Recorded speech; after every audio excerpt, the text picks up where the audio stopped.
Bonjour, je m'appelle Caitlin. I'm a French teacher in Melbourne. Since completing a bachelor's degree in French studies at the University of Melbourne in 2009, I've spent 3 years living and working in New Caledonia, a collectivity of France in the Pacific Ocean, not too far from Fiji and Vanuatu. My most recent time living on the island was actually last year. I worked each time as an English language assistant in Niere, the capital of New Caledonia. I was able to secure this job as applicants needed to prove their level of spoken French was at a B1, B2 or intermediate level. I had a phone interview with the French consulate in Canberra, which was partially in French, and voila, I got the job.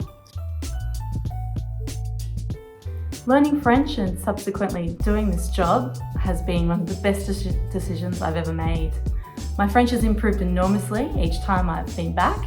I've met so many amazing people along the way, from the other language assistants to fantastic teams of English teachers, to university students completing Erasmus exchanges.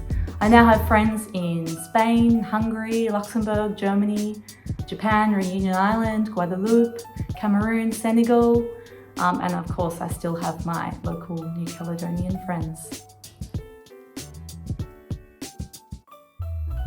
Moving to a new country and starting a new job requires lots of administrative tasks, from signing employment documents to getting rental accommodation, buying a car, getting car insurance. People were happy to help, but of course I needed to be able to communicate with them in French, as many of the people there had very little English.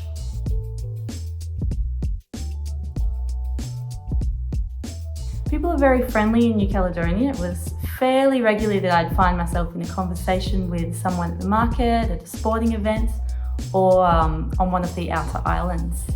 Also, striking up a conversation with other teachers in the staff room was much easier, as we were able to converse in French and they didn't have to use their rusty school English on me. I learnt a lot about the way people live, their mentalities and beliefs thanks to these many conversations. Last year, New Caledonia went through the second of 3 referendums for independence. Knowing French, I was able to hear both sides of the debate firsthand and followed the developments very closely on the news and in the newspaper. Absolutely. I didn't have to worry that I would find myself in a situation where things would be lost in translation. I volunteered with the French Red Cross and Caritas, where I met so many lovely and interesting people. I was invited to colleagues' houses for dinner parties, on camping trips, and could also go along to the cinema without needing to choose the films with subtitles. Living in a French-speaking island was a dream come true. I'm so lucky to have been able to have had such an experience, thanks to the fact that I chose to continue with French at high school and beyond.